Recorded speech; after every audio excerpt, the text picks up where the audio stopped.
Sending you up on a capsule to space would be a problem because snacks would become an issue. They have snacks. Yeah, but not the same kind of snacks you They're eat. eating Nutella.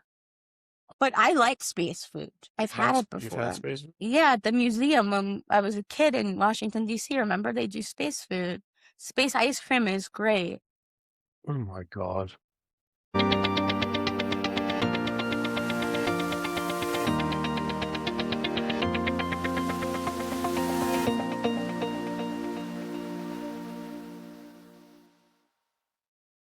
Welcome back to Dad. Did we just break America? I'm Skylar, your resident Gen Z doom scroller. And I'm Corey, your cynical Gen Xer. Maybe not so cynical this week. I have found myself crying from being so moved a couple of times this Wait, week. you cried? And I'm not really a crier. What did you cry about? I'm just really moved this week. Bye. Let's hear. Well, number one, I think the rescue mission of our shot down troops in Iran, You mean shot down aviators? aviators, they're true. And You have to give a lot of kudos and credit to the U.S. military for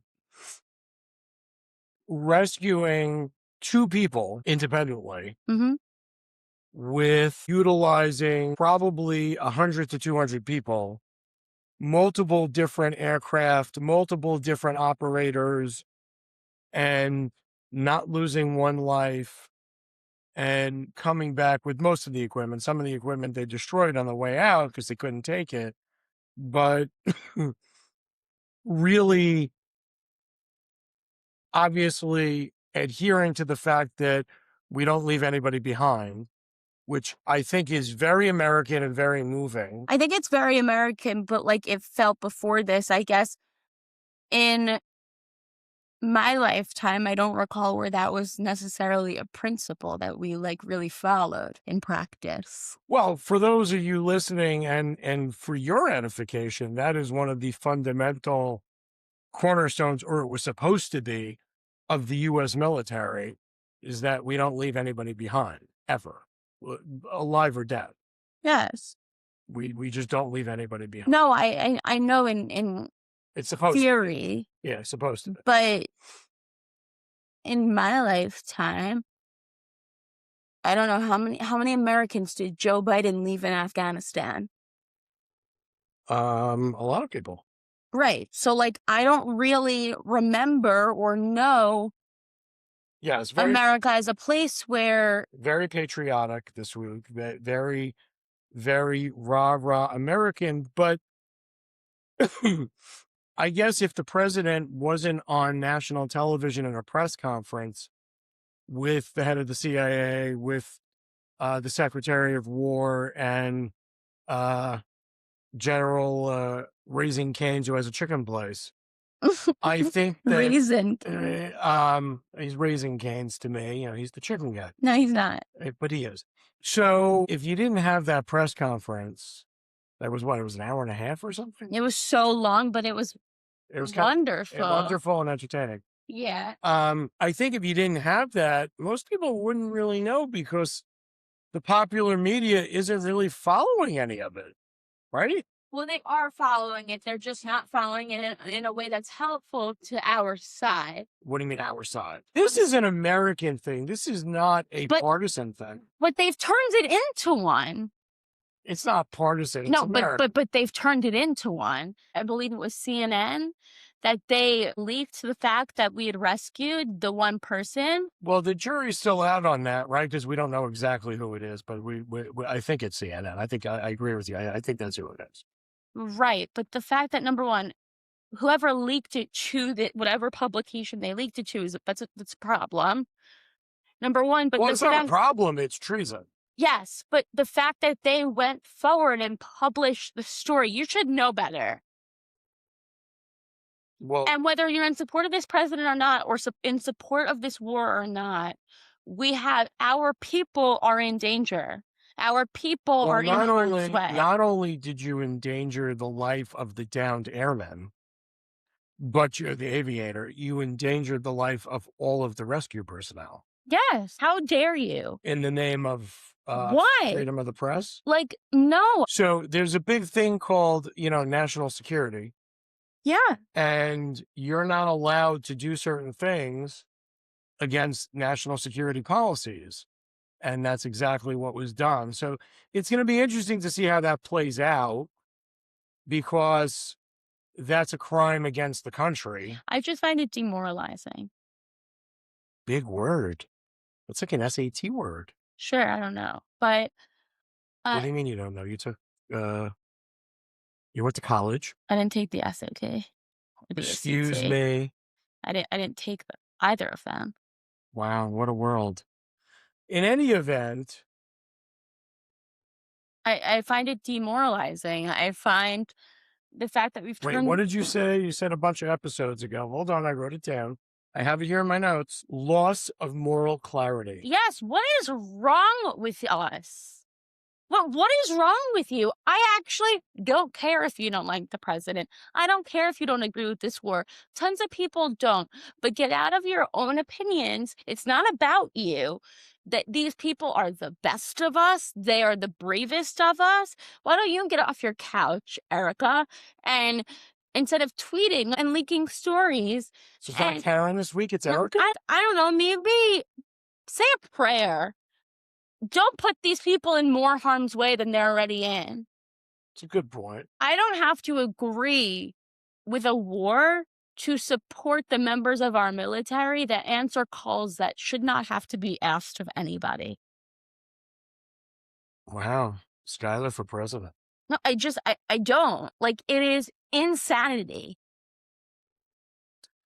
That is true. It is insane. I don't know what the thought process was, although I'm assuming there'll be some ridiculously huge excuse as to why that was done that won't make any sense and be, stupid and outrageous. Well, I know why it was done. You don't like the president, and you stomp all over everything he does, no matter the cost. Their hatred for one man is so large that they can't see past it to understand the repercussions of the things that they do and say.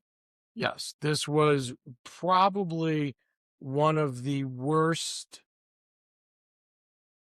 violations of sanctity of the United States that you just put everybody in harm's way and there's no excuse for it and there's no reason for it. No, tell me they're safe when they're home. You could report on it later, you don't have to report on Right. it What maybe we while the operation's ongoing. there's a man hiding in the mountains of Iran, and you're like, they've already rescued one of them.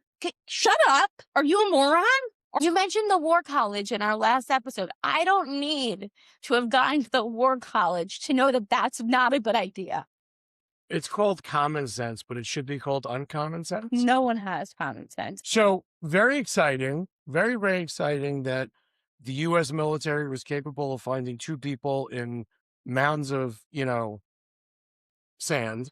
I just think it's crazy. I was reading a story about the second guy who was he climbed up the mountain. Right, right. Um, The weapons officer, right? yeah. And he they said like he probably felt like he was all alone, but he was never alone for one moment. And that is an amazing thing in today's world. Yeah. I think they were watching him the entire time. That is an amazing thing. The first time that he radioed to them and could get through to them, the first thing that this man said, he's in probably the most dangerous place in the world. And he was injured. Yes. And he said, God is good. Like, if we can't all say, wait a second, maybe we could all learn something from that. Well, Skylar, there is a very big problem with that statement because it's impossible to learn something from someone unless you can venture to understand the parameters of the situation they found themselves in. I'll never be able to understand the parameters of the situation that those two men found themselves in.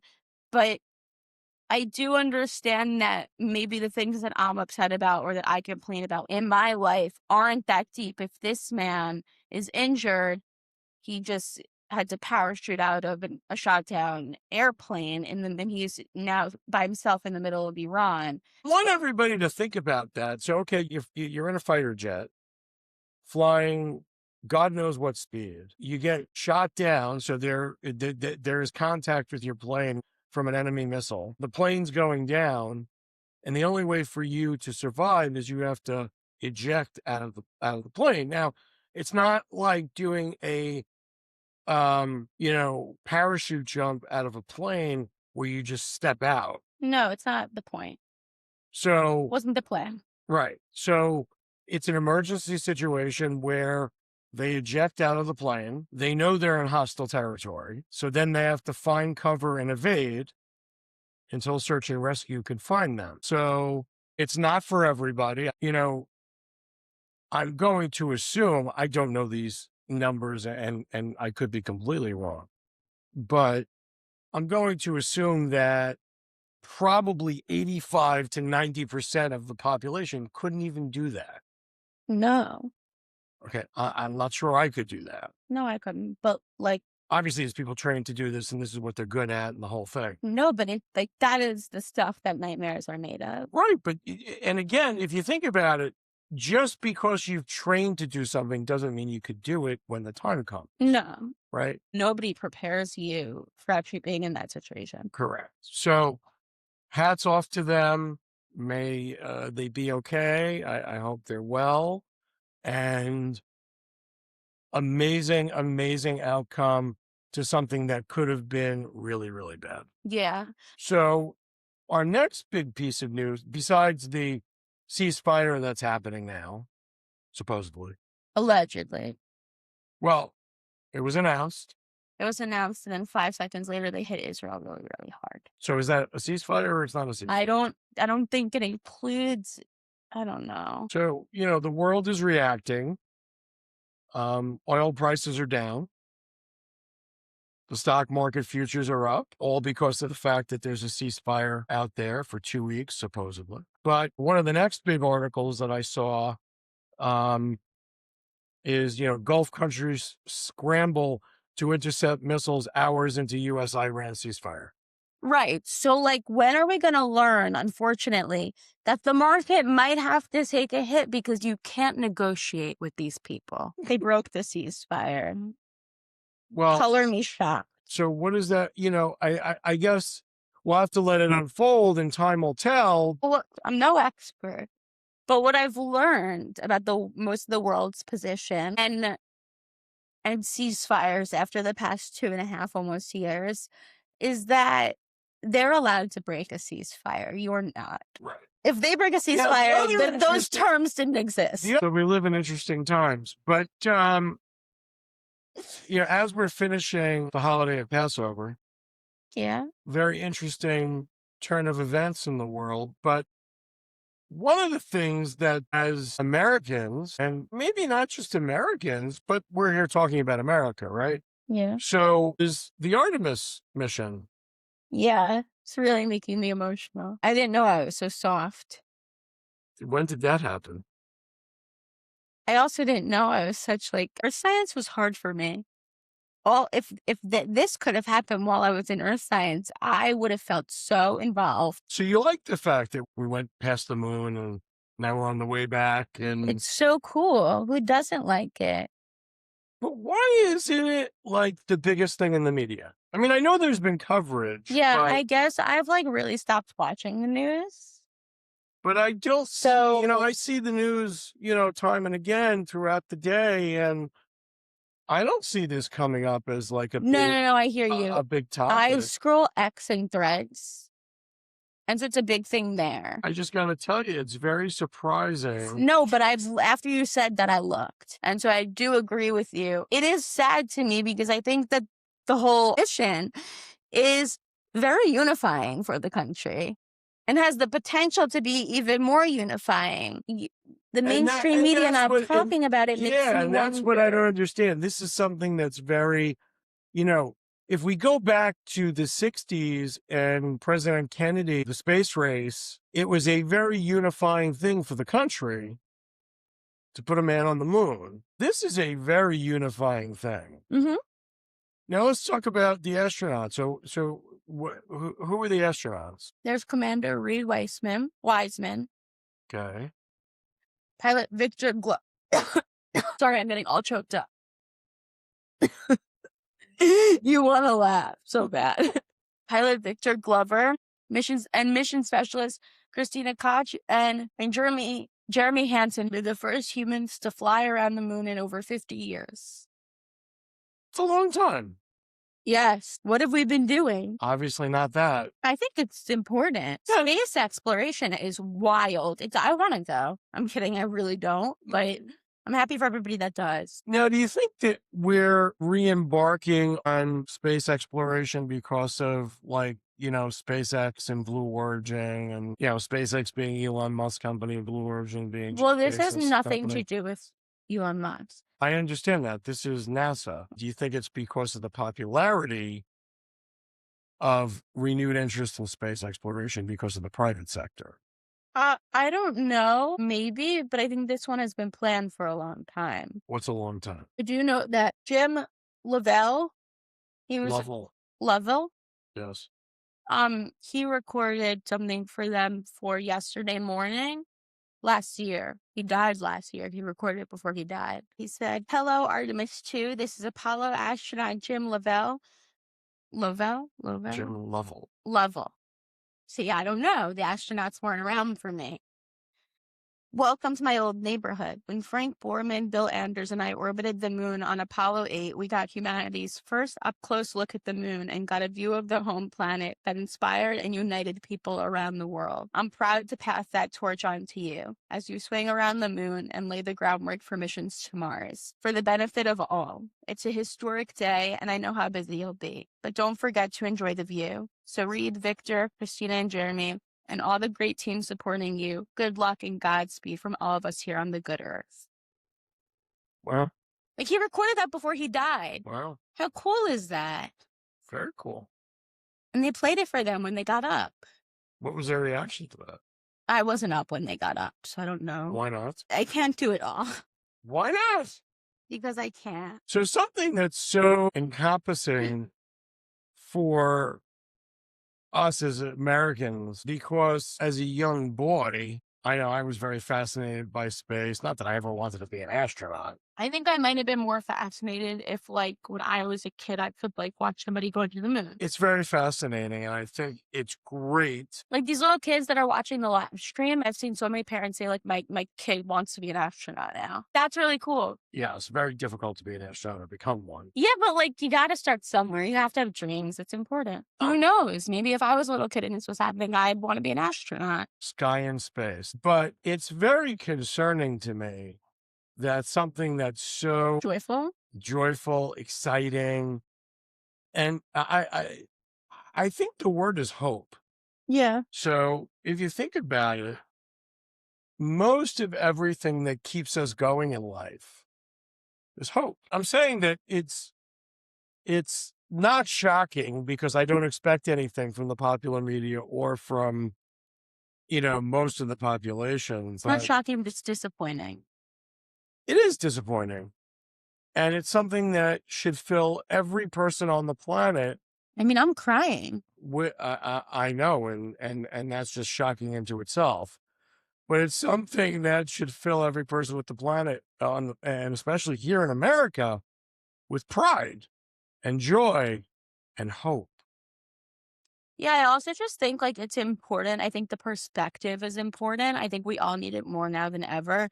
We are all so caught up in our own political beliefs in this country, and we think what we believe is the most, and have to say is the most important thing in the world. I think being reminded of our smallness and how insignificant we really are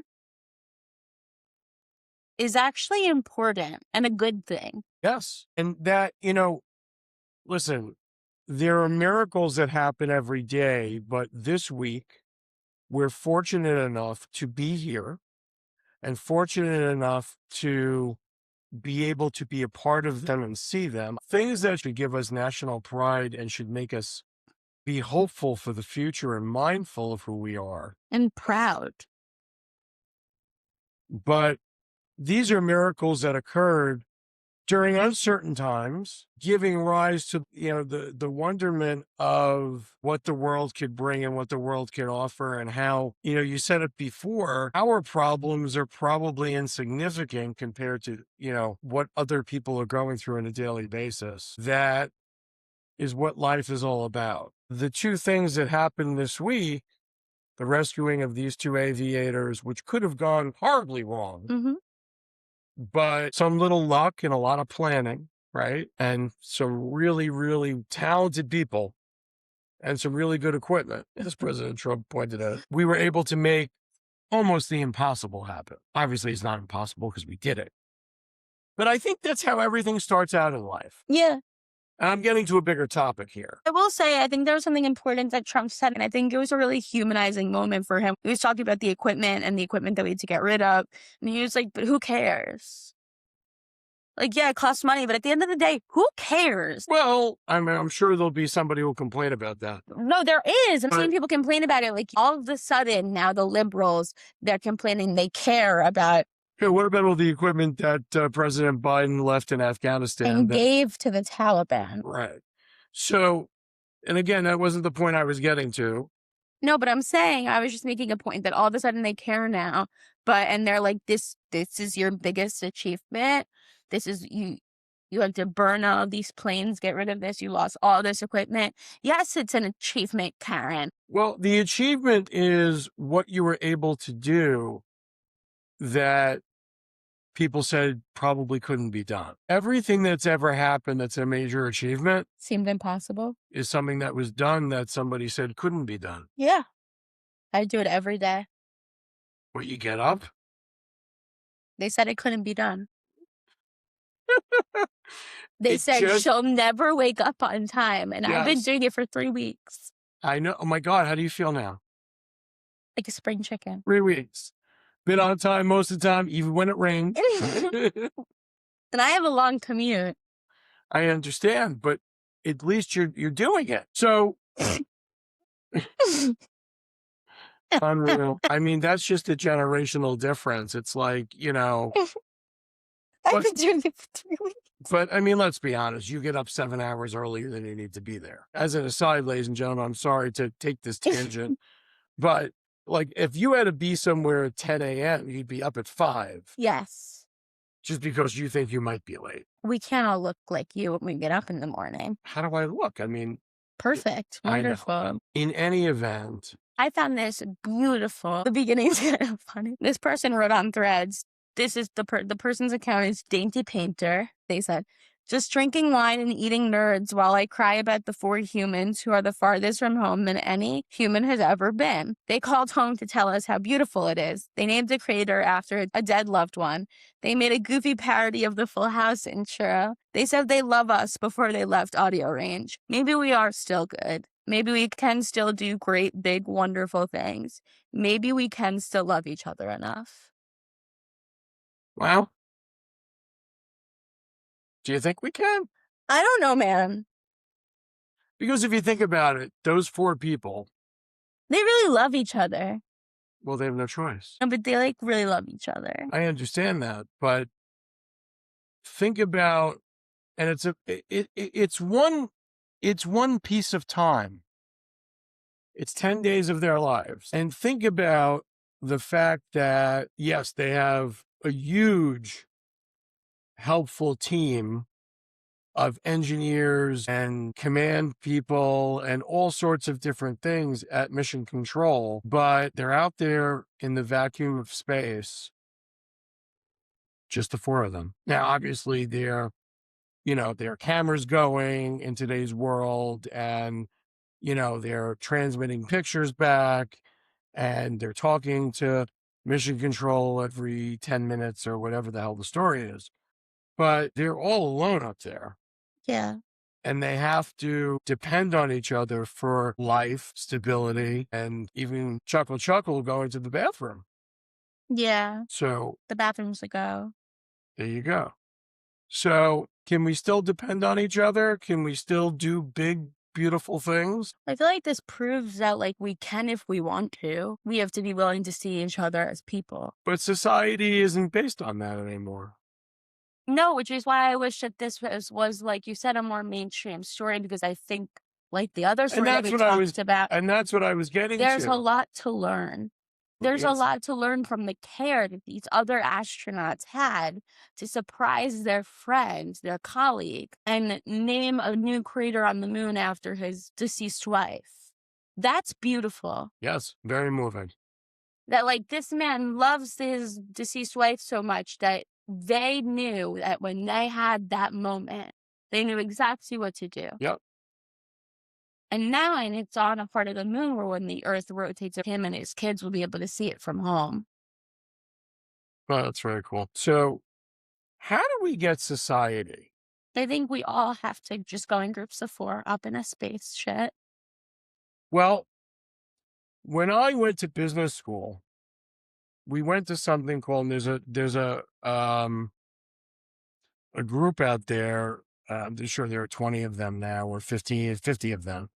Um, but it was called Outward Bound. And when you first started the program, you either went away for like the first weekend and they took you out into the forest basically in groups and you had to depend on each other to get back. And it taught you that your survival wasn't about you. Yeah. It was about all of you together. And as we always say, in the world, there is no I in team. And I think that should be taught in schools. I think that teamwork and brotherhood, sisterhood, humanity, being able to be there for each other when it counts and when it doesn't count. I just think like we need to like learn how to show up for people again. It's amazing.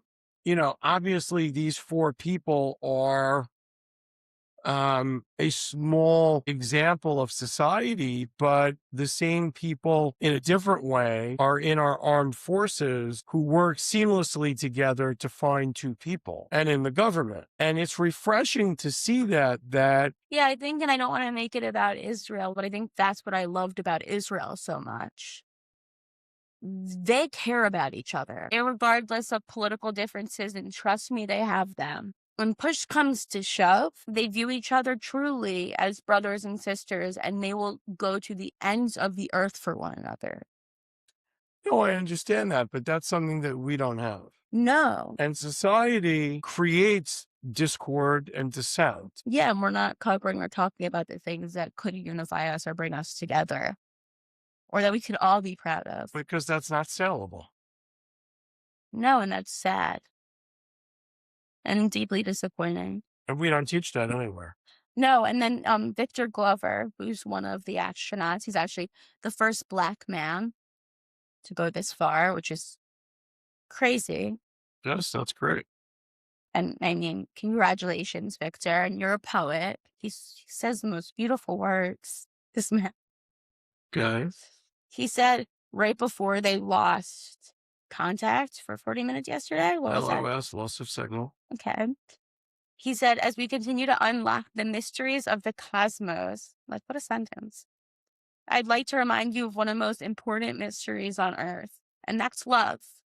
Christ said to love your neighbor as yourself. And so as we prepare to go out of radio communication, we're still able to feel your love from earth. And to all of you on earth and around earth, we love you from the moon.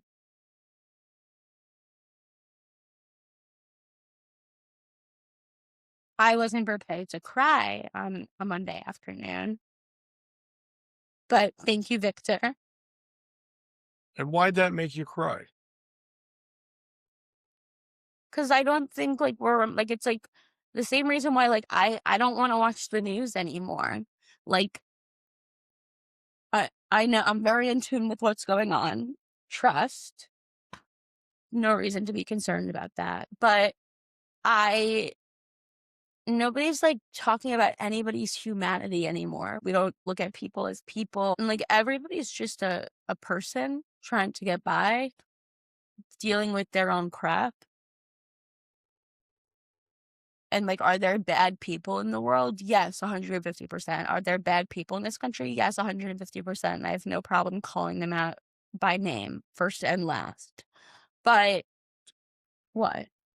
I didn't say anything. But Who could say anything? All you do is talk. you asked a question, I'm answering. Okay. But at the same time, I feel like most people are probably good, and the people that aren't are just the loudest. I don't think that people think that. I think that most people think people are bad. No, I agree with you, but, like, it's an important perspective switch. I think the one thing, and I think it's really easy. I think the one thing, or one of the things that has come back in the world in the past 3 to 5 years is a part of this president's administration and is somewhat lacking or has been somewhat lacking. And you brought up that the weapon system officer said God is good. You don't have to believe in God. I know many people don't. And sometimes it may be hard for most of us, and I'm saying most of us, Mhm. because nothing is as hard as life is. No. And it's sometimes difficult to find the reasons why. Something's happened? Well, I don't think we're ever going to know why some things happen, No, but because I think that some things just happen. I think that most people's constant struggle with believing in God is like, if God is real, then why are these things happening? Well, because we all expect everything to be good or happen the way we like. And brings us to a bigger point. And this is part of the problem with society. The problem is that we all have a plan. And we saw our life going down this road, Mhm. and we're meandering down the road, and then something inevitably happens that changes our trajectory, no pun intended for our friends in space, and circumstance changes where we're going and how we're getting there and who we're going with. And most people rebel against that. Instead of embracing it and trying to see the good out of the bad, most human beings are stuck and are spinning their wheels in mud because they expected life to go here, but life decided to go there. And as I said, nothing prepares you for life. There's no exam. There's no study material. And take it from me personally, nothing is as hard as what life throws at you that you either have to endure and try to come out the other side, or you give up and you let life win. And sometimes it's easy to do that. And sometimes things are so painful and things are so hurtful and life is very unfair. Mhm. And a lot of times it would be easier to give in, or it would be easier to check out. And it would be easier to say, you know what? It's not worth fighting for. But the miracles that you see and the things that happen that aren't supposed to happen, or people said were impossible, and then they happen,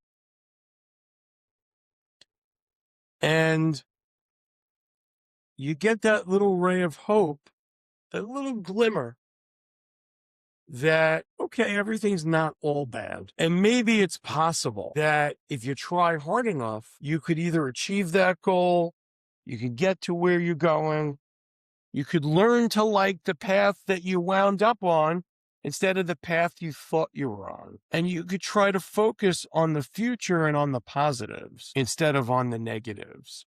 And everything around us teaches us negativity.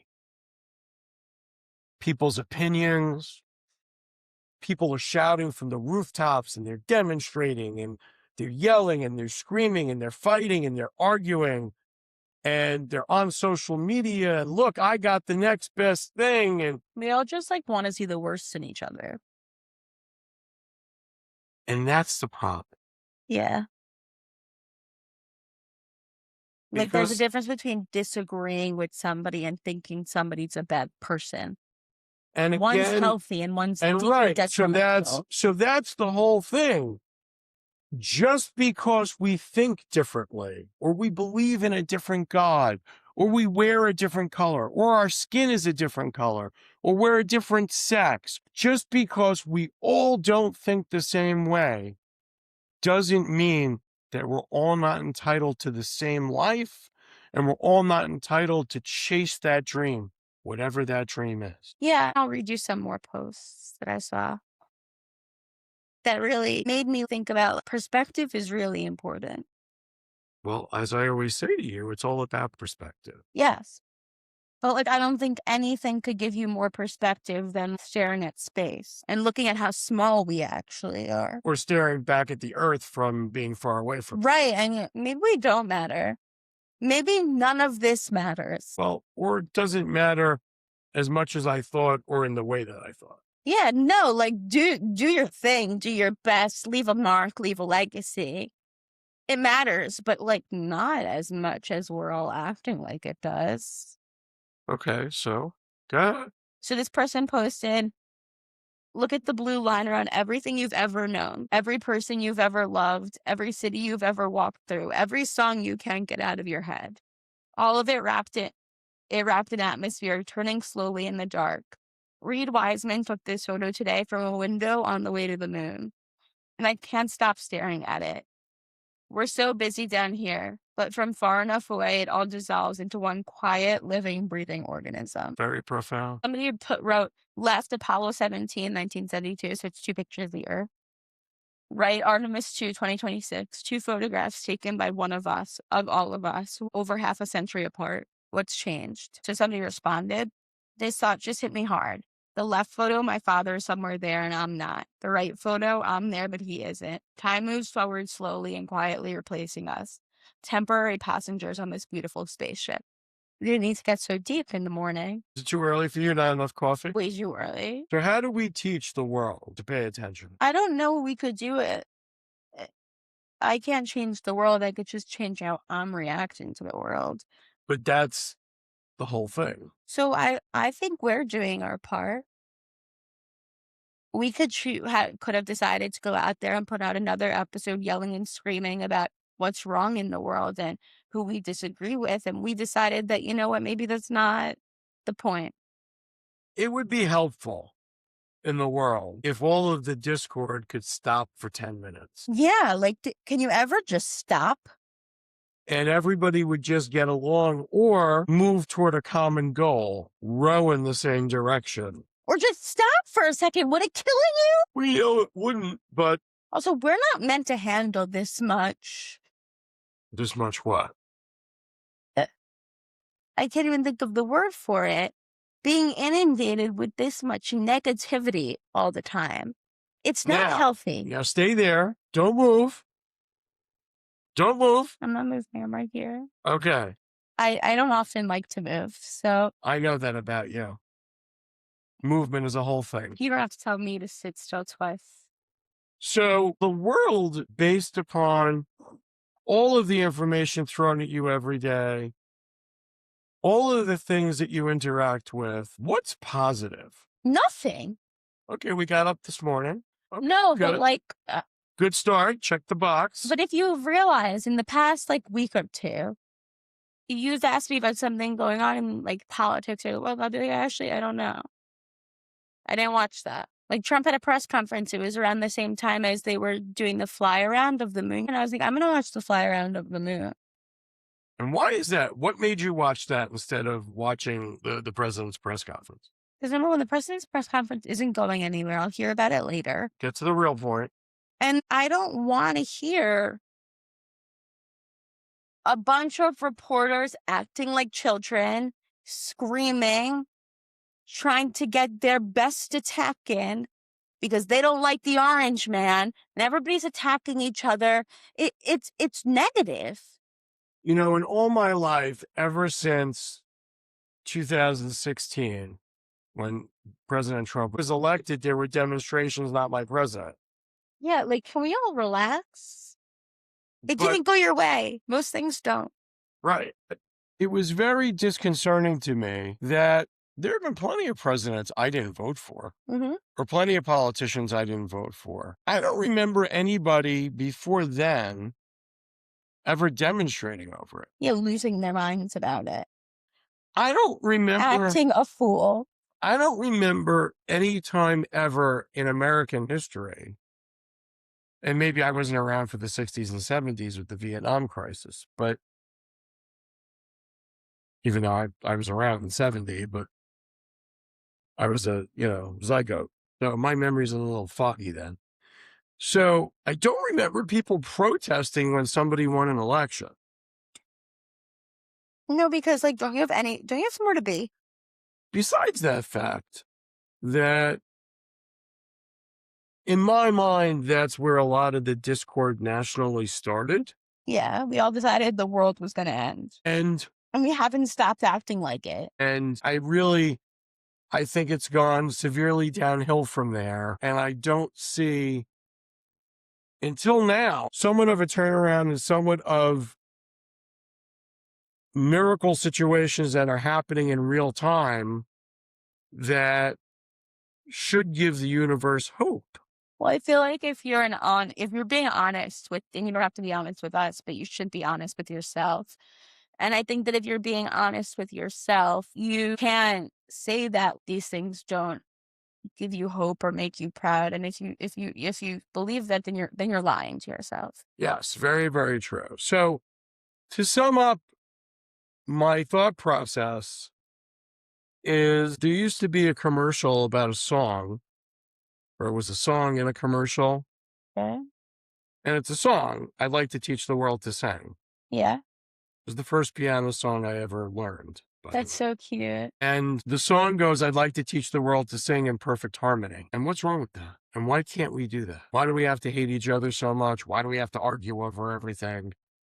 Why does everything that one political party does or the other political party does and one orange guy with blonde hair upset the world so much that But we you have can't to? sit at a table with people that voted for him. You were friends with before. And that's sad. Like, the person that voted for Trump or voted for Kamala or voted for Hillary or voted for Trump or voted for Biden or what have you isn't evil. They just think differently than you do. And let's face it, in the last election, no matter who wants to admit it, more than 50% of the people voted for the orange guy. Yeah. So when you're standing in a room full of You people, love to do this exercise. no, I really do, because it's like, okay. But that's what I mean by the. So the law of averages states, right, But that that's what I mean by the. at least 50% of the people in the room voted for the guy. Yeah, they're just not as loud as the other people. No, they just don't want to admit it. Yeah, they're not as loud as the people on the internet. But that in any you event, believe. I really believe and hope that the ceasefire holds, and hopefully everybody else could take some of these wonderful miracles and these awe-inspiring things and smile a little bit more and be more tolerant of the rest of the world. Me too, bro. So, Sky, I don't think America's broken this week. No, I feel really hopeful and proud of America this week. At least Doom I do. scroller is hopeful, and that's a big thing. Yeah. Doom scroller. Doom scroller? Doom scroller cried twice this week. Out of happiness and joy. I didn't even know you had tears. I didn't when I was a kid. Yes, I know. It was for a short time. just a short time. Thank you for joining us this week. We hope that you're as hopeful as we are. We hope that you enjoyed a show where we're not yelling and screaming from our pulpit over here. Yeah, I'm not on my soapbox. I'm feeling good. I hope everybody feels good too. The soapbox was a little worried that it was out of a job. Never. Not for long. Give me something to get mad about. Give it 10 minutes. And just be kinder to people. Can't believe I just said that. Tune in next week for the next episode. We hope you enjoyed this new turn of events, this positivity kick we're on. It's very unlike us. May not last long, so don't get used to it. Don't ask for it again. Give me a year. A year? I'm positive like this once a year.